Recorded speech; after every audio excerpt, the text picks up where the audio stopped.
Hello everybody, welcome to the Cultural Studies modules in ENG Pathshala. This is Pramod Kenar of the Department of English, University of Hyderabad. Today we'll be looking at a lesson in audience and reception studies. When we use the term audience, what do we understand by it? What is reception? Now, this sounds as though it is directly about, say, just film audiences. But for cultural studies, it has a lot more significance than a number of people sitting and watching a film. The audience is the spectator to a set of events.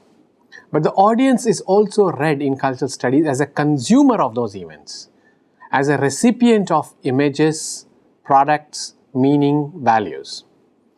Now the question is, why study the audience at all? Is it essential that we know the audience? Because the audience is, after all, just out there sitting and watching a film or a television series or a cricket match. Why is it important? You see, this question or this doubt comes in your mind because we have always thought that the audience is just a large number of people sitting and watching a screen.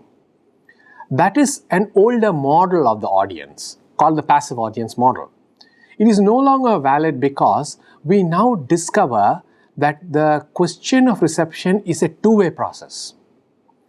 The media generates images which the audience consumes, but it is the nature of the audience that determines what the media produces. Let me give you a simple example. As a teacher, when I go into the classroom, I'm not addressing a blank wall or a camera like this. I'm addressing people. They're sitting and looking at me. So they're staring at me, all of them sitting here. And when I watch their expressions, I say something and somebody does this. What is that supposed to mean? So I look at that face and I say, this person has not understood what I have just articulated. This audience, this bunch of students sitting here, when they look at me puzzled like this, I read that and I say, okay, you have not understood. Let me rephrase what I have said. Now note what I am trying to argue here. This is not a passive audience. When I am delivering something, they are not just sitting there and swallowing it. When their facial expressions change, I modify the content that I am delivering because I want them to understand. That is, the media, the medium of instruction, the content of the instruction changes depending on what the audience is expecting of me. Now this is live audience, all right? You will say that does not apply to films because they are the director, the producer, they are not watching the audience. Partially, that's true. The active audience model in reception studies within the larger framework of culture studies notes that audience feedback mechanisms are absolutely crucial in determining the content of any cultural production. What do we mean by this? Some of you might be aware of things like TRPs, feedback forms. If you go onto websites, there is a ticker counter, how many hits, how many downloads for, if you go to scholarly journals that university teachers are looking at, it tells you this article was downloaded 150 times. So suppose I'm looking for something on the current debate in, say, about Kohinoor. There's an article on Kohinoor and below that there's a line, 35 downloads. 150 views. So I say immediately, that must be important. That's why so many people are reading it. Now, am I being a passive audience? I am an audience determined by, whose responses are determined by what the other audience people have said. And the company that has put together that article says, this is a very popular area. Obviously, so many people are downloading it. So you see the loop which is coming into play. The contemporary audience studies looks at this loop not as a binary, audience and producer. That's not the binary any longer. People producing, people watching. No. They influence each other. They impact upon each other. The audience is determined by, persuaded by, prejudiced by the content. Yes, but the content is also influenced by what kind of audience is there to watch, to see, to listen, to read. Let me give you a second example.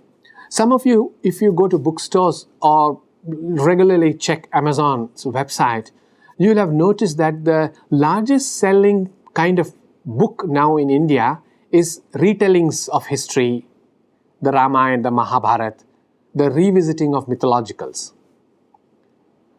Now, are we reading the Ramayana and the Mahabharata? Are we reading scriptural ancient texts? We are reading actually modern reworkings, retellings of those. Now, when the first books of this type came out from Amish and Ashok Bankar and Devdutt Patnaik, they sold in millions. And the other authors said, this is an important area for us to write. Publishers said we should produce more of these books. Now you see, the audience, the readership base determined the production of further books. This is the active audience model. Now, you will know that on many websites, you are asked to send in your feedback, your opinions. Why? If you buy something off Amazon, Amazon will ask you, how was the Amazon service for you? Was it easy to buy? Was it easy to exchange? You send in your feedback. And they say, oh, you know what? The audience is very unhappy about this aspect of online purchases. We need to modify it. We need to improve the system. Now, that is the active audience model. But why is it important for us to even acknowledge that the audience exists? You see, the media that we follow in cultural studies is no longer just a set of images. It possesses meaning, it influences prejudices, stereotypes, and things like that. The media that we constitute as, say, film or television series are actually, in culture studies, modes of developing ideas, mythologies, and social imaginaries. They are imbued with the kind of anxieties that a culture or community will develop. They also serve as propaganda. They also serve as consumerist persuasive advertisements. Now, if you have followed culture studies lessons over the past few years, you will know that the culture studies emphasis is not on the cultural artifact, but on the process of meaning generation around that cultural artifact, which means meaning is generated by the audience. It's not generated by the product. In other words, why is cultural studies interested in the audience? It is interested in the audience because the direct recipient of meaning, the direct producer of meaning is the audience. As a community reading a novel, as a community watching a film, it's important for us to see what the audience thinks, what the audience feels, and what the audience prefers to watch. In other words, we are thinking of the audience as part of the meaning-making process. This is the crucial part for us. The audience is not the recipient of the meaning-making process alone. The audience is part of, is integral to the meaning-making process. So do not think of the audience as just receiving meaning. No, it actually shapes the meaning. There are various models through which the audience receives and consumes meaning. One is the hypodermic model. The hypodermic model suggests that the film, the advertisement, or political propaganda pushes the drug of meaning into the body. It is like a syringe that injects a certain kind of meaning into the body. Once it enters the body assimilates it, consumes it, and functions according to the drug. Now, think of what we are talking about here. We are talking about the power of an advertisement, the meaning of a sign that gets into the system of the audience, influences it, determines it, defines it. More worryingly, once it gets into the system, it becomes addictive.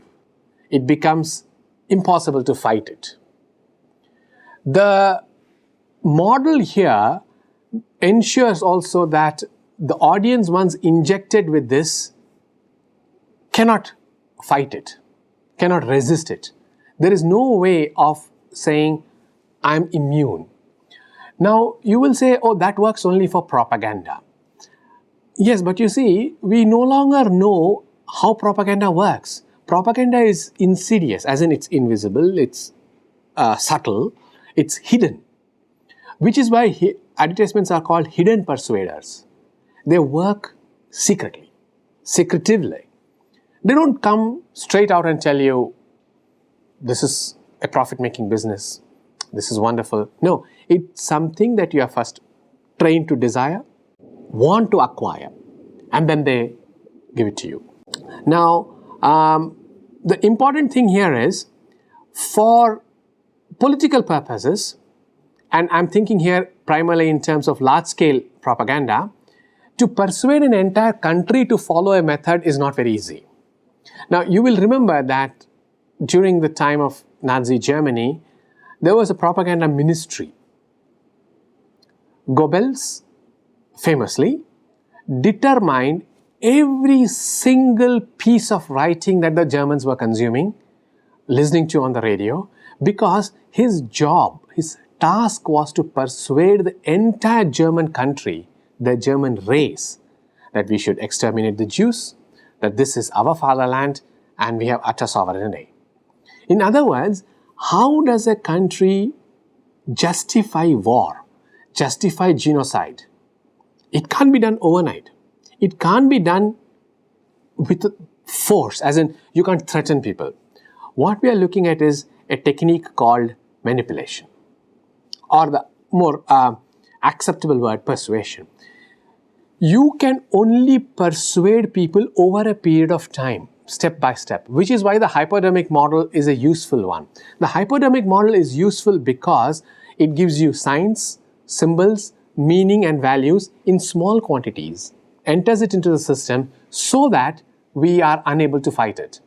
You see, by the time we come to 1939, Hitler takes power several years before this, the German nation was convinced that war is essential. Now, how did that happen?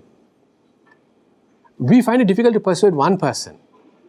How does a nation convert to this idea? It converts to the idea because, and this is important, because of the constant bombardment by this kind of insidious propaganda, which is the hypodermic model.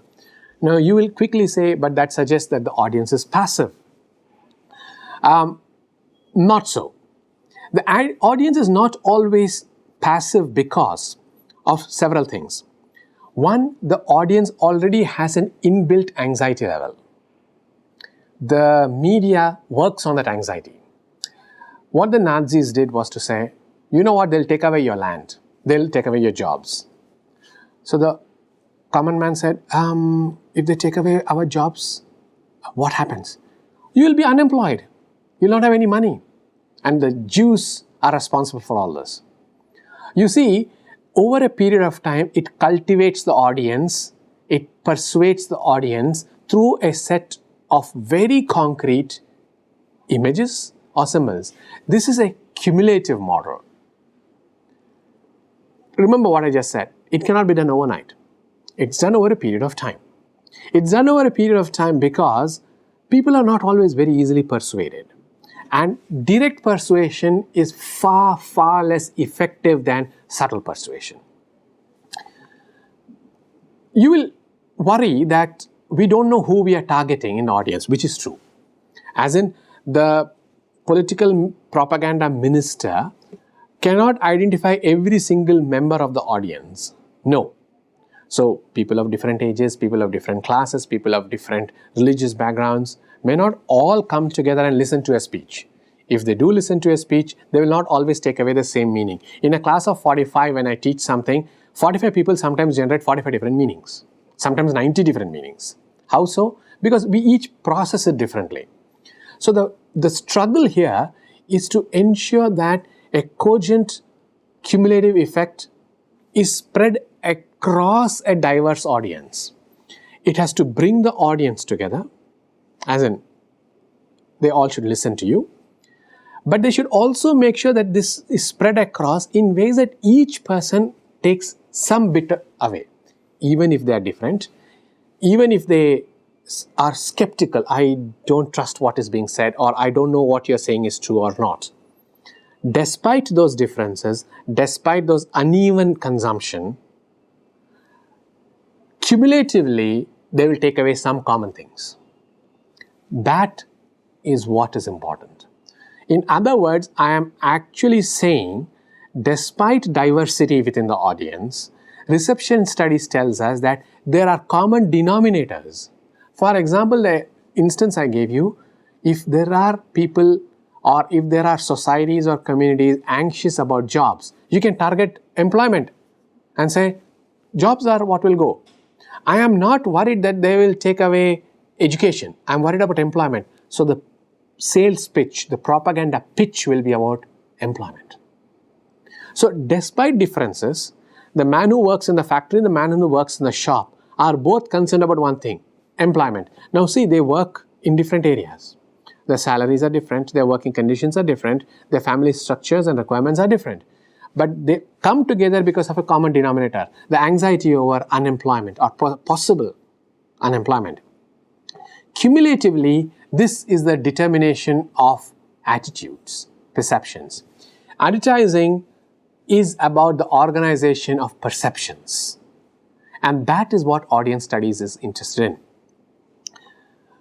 Increasingly, we know that there is a problem where we don't quite trust the advertisement. We now have reached a stage where we are not quite certain about the news you get, the advertisements you read. Fair enough.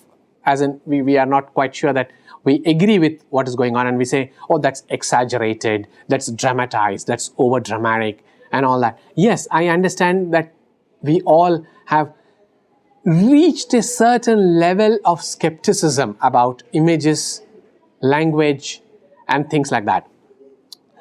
The point is well made. I understand public insecurity as integral to what we are now. Fair enough. However, you cannot also deny that there will be a large mass of people which remains persuaded. Now, we are speaking as people aware of this. But you see, how many of us are actually aware of the impact it's having over ourselves over a period of time?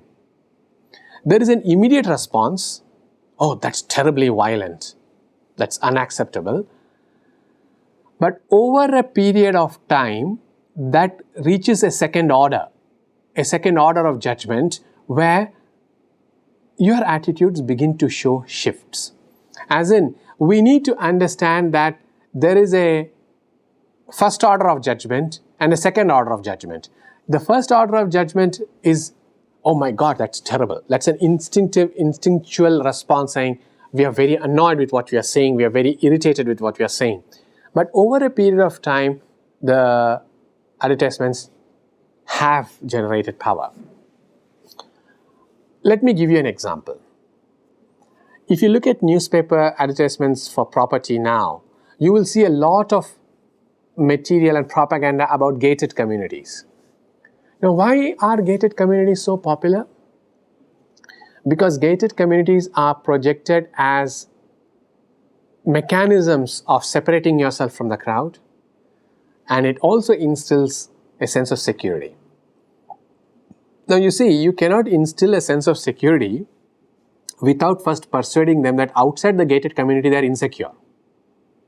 So the process of persuading people to buy a house in a very expensive gated community relies on not on first order judgment but on second order judgment. Over a period of time, mistrust and anxiety have to be cultivated, and people have to be told, you know, if you live there you are safe, if you live here you are not safe. You will say initially, no, that's not true. I have lived in such places for a long time and I don't know why you're saying this. But you see, over a period of time, our judgment is altered because it is attached to not just insecurities but social status, dignity, class value, and class roles. The audience is being manipulated, but the audience is not being manipulated against its wishes. Please recall what I said, that early binary of the passive audience is no longer valid. The audience is co-opted. The word works better because we think of persuasion as now a transactional process where we are influenced, but we are also influencing the advertisement. So I desire security, dignity, I want elite class occupation, elite class clothes, elite class places and lifestyles and things like that. And I'm looking for choices. Where do I go for this? So advertisement says, hey, we know exactly what you're looking for. For your kind of taste, this is the kind of house, this is the kind of clothing, this is the kind of job you need, which we'll sell to you. In other words, this is also a process of naturalization, or sometimes called mainstreaming. That is, it converts the diversity of the audience, the differences among the audience, into some kind of common set of choices which are catered to. So, for instance, the desire for elite occupations, for fashionable clothing, for cultural membership is common. Over a period of time, you share it with the other person. That person shares it with somebody else. So the heterogeneity of the audience is actually erased in favor of a more homogenized cultural space. And now all of these people say, oh, what is the kind of house we need? What is the kind of lifestyle we should follow? Along comes the advertisement. Are you this kind of a person? Here is a house for you. Are you this kind of person? Here is the kind of clothing for you. You see, by converting difference into a saleable thing, by converting difference into aspirations, you mainstream or normalize it so that the product can be sold. That is what the culture studies student is actually looking at. It's the conversion of heterogeneity, difference and diversity into a set of marketing strategies to whom the company, the advertising agent, the manufacturer says, here is our product. Feel free to utilize it. After all, it fulfills all your requirements. In the first place, the requirements themselves were suggested to us by them. The requirements are mainstreamed. They convert us into a group of people with similar likes and dislikes. Now, clearly, we are looking at lifestylization. Mike Featherstone and others have spoken extensively about lifestylization. Our opinions, our requirements, our resistance are always constantly mediated. And our demands about a lifestyle, our demands of any kind of opinion are clearly mediated by extraordinarily powerful modes of persuasion. Now, it's not that as soon as I see a television series or an advertisement, I'm persuaded by it. There's no direct influence that is working here. It's a flow. It's unstable. No media theorist will say there's a direct correlation between this and this. It's very difficult to pin it down. We do know that advertisements persuade us, but these are processes that work over a period of time. And it's now increasingly called a limited effect model for this particular reason. The effect is not right away visible. It works over a period of time. The newspaper editorial, the letters to the editor are part of this cultural apparatus. They are opinion makers. They are opinion persuaders, which tells us, by the way, this is useful. Now, you see, between the media and the audience is the medium. But the medium is itself layered, nuanced. It doesn't come directly to us. There are opinion leaders. Let me give you an example. Suppose you're traveling on a public transport system. And next to you is a person who's reading a book. And you ask, what book are you reading? And this person says, this is the kind of book I'm reading. Why would you like to read it? Then you get into a conversation and you ask, what's your job? And this person says, I'm actually a teacher. Now, the minute the person says this, the book he or she is reading acquires a certain value for you. You are the audience in this conversation, all right? But you're also involved in a transaction. You're evaluating the person, you're evaluating the book. The value of the book depends upon the person who's recommending it to you. The desire to read that book, the aspiration to read that book is partly to do with your conversation with this person. It's not that you know the book. You know the person, say, oh, you are a teacher, so you must have some sense about what you should read and what you should not read. So I should listen to your opinion. These are opinion makers. This is what is called the contextual process of mediatization. It is not the medium itself, but the conditions, the social layers through which the medium is in operation. So a speech given in the public park, the speech given by the politician, and the speech given in a film might be having the same words, might have the same tone, but because the contexts are different, they make different sense. In other words, we need to pay attention as culture studies scholars to the context in which the transmission of the message occurs, because the audience does not ever consume a message in vacuum. The audience is always already informed in some ways, prejudiced in some ways, influenced in some ways. Without this context or frame, there is no way of understanding a message. Which is why audience studies is very particular that they track the class of the audience, the readership and things like that. People like Janice Radway and David Morley, who did the National Television Survey in the early 1990s, looked at the class of people who watch certain kinds of TV serials. Janice Radway, for instance, looked at readers of romance novels. And she argued that the audience is actively shaping the cultural product. That is, Janice Radway is working partly with the active audience model as well. The audience demands the romance, so the publishers publish more romances.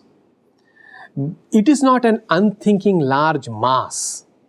Personal identity, class, race, gender, purchasing power, their family background, these are indices. Janice Radway's Reading the Romance was an extraordinary book because she demonstrated that it is not the publisher alone who determines the content of the romance. It's the audience that demands a certain kind of romance. David Morley's the nationwide television survey also looked at television consumers for this reason. Now, in all this, what is it we are looking at? We are looking at the audience shaping the content. Reception studies is therefore interested not in the binary between producer and audience. It's interested in the transaction between the producer and the audience. Let me quickly summarize what we have been talking about. When the audience seeks a certain use of a product, desires a certain meaning out of a product, it wants gratification. It demands utility. The consumer is saying, I want this use. I need to be satisfied. The word I used was gratification. The producer puts together a product and puts in certain meanings. Whether the same meaning is available to the audience or interpreted in the audience, we cannot be certain. This was argued by a man called Stuart Hall, who inaugurated the series of studies in culture studies and inaugurated the field of culture studies basically at the Center for Culture Studies at Birmingham University. Stuart Hall published an essay called Encoding Decoding, Encoding/Decoding, where he argued that the audience decodes the message in the a cultural artifact, in the film or whatever it might be. And that decoding involves the psychological condition of the audience, their class affiliations. Remember my example from Janice Radway. In other words, what Stuart Hall was saying is the process of communication between the producer and the consumer has a medium. Yes, the cultural artifact encodes a meaning which has to be decoded by the audience. This decoding is context specific. What are the uses I want of this book? I determine it based on my needs. So whether the producer has given this or not, I should be satisfied that, oh, when I read this book, I am looking for this and I've got it. The message of the book, encoded in the book, is not necessarily the message the audience gets. The diversity of the audience generates a diversity of meaning or a diversity of interpretations, because there is no guarantee that we all decode the film or the book in the same way. Now, this cannot be carried to the extreme that all kinds of reading are possible. That's not true. For instance, it will be very difficult to argue that Hamlet is actually a comedy. The text in some ways determines how much of freedom we have in interpretation. But there is no longer any guarantee that the exact same meaning that is encoded will be decoded in the same fashion. This is called polysemy. Polysemy is multiple layers of meaning. Now, I might prefer a certain reading, I may not prefer a certain reading. The producer may have intended something else altogether. I prefer this reading because that is my current need. Now, in culture studies, we also do something else. We also believe that text can be read against the grain. That's called oppositional, or sometimes called in literary studies, dissident reading. Dissident reading is primarily to do with literary studies of the new historicist variety. What it says is, okay, the surface meaning of this particular film or frame is this, but if we examine it closely, there's something else that emerges. There is a politics to it, there's an ideology to it that is not quite what it appears to be. What is being emphasized here is that the act of reading, the act of interpretation, does not always get limited by the text. The act of interpretation depends on what I want to do and what my politics are. In other words, the decoding part can be used to generate oppositional or dissident readings, depending on what our needs are for the moment.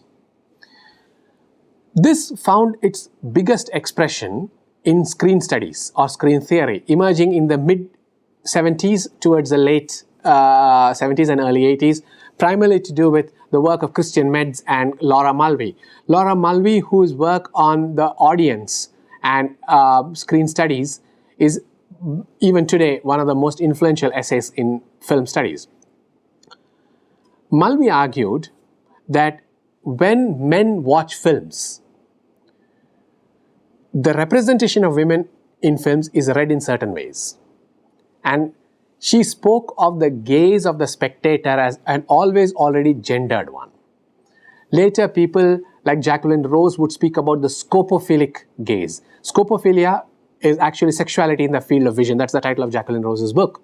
And the presentation of the woman as desirable, as a sexual product or sexual object, is what the men want to watch. Now think about what is being said here.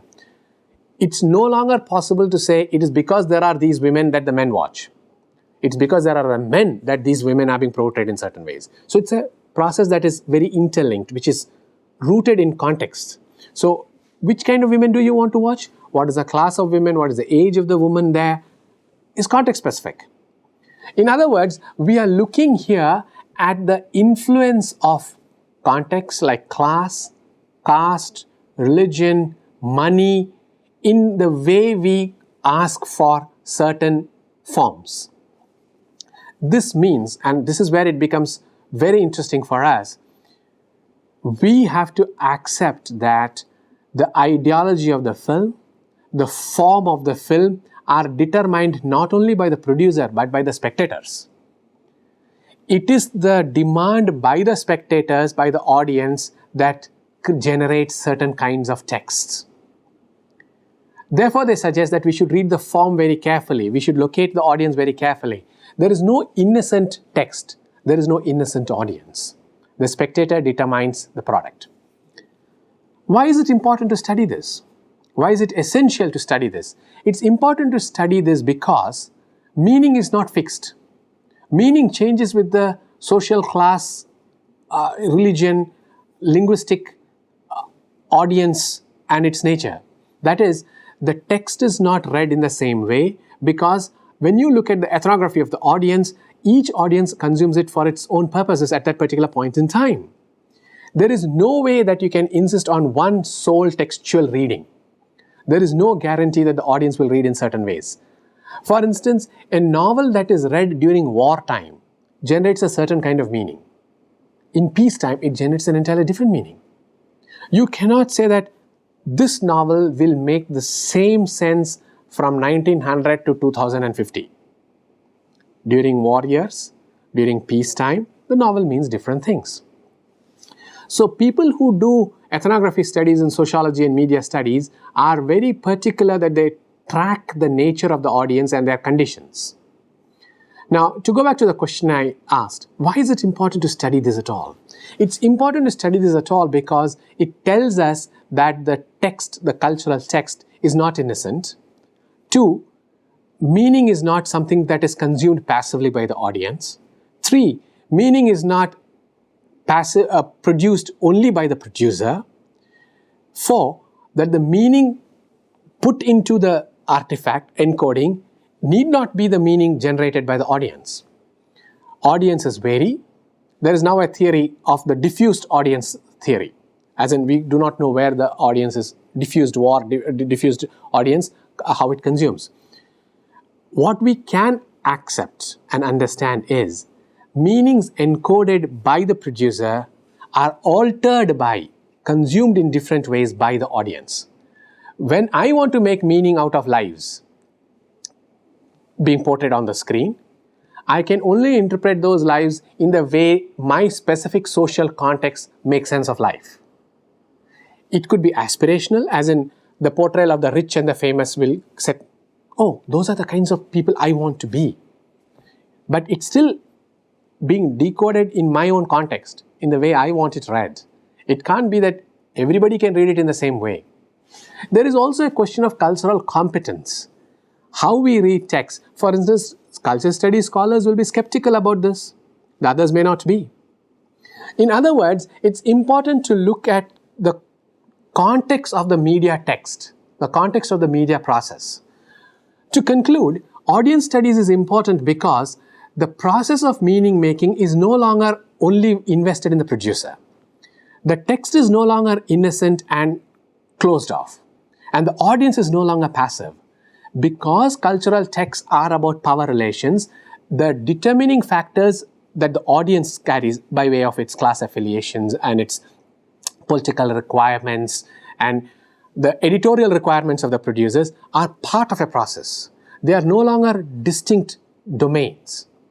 The audience says, this is what we want, this is the kind of film we watch. The producer says, let's give them a new thing for them to be fascinated by.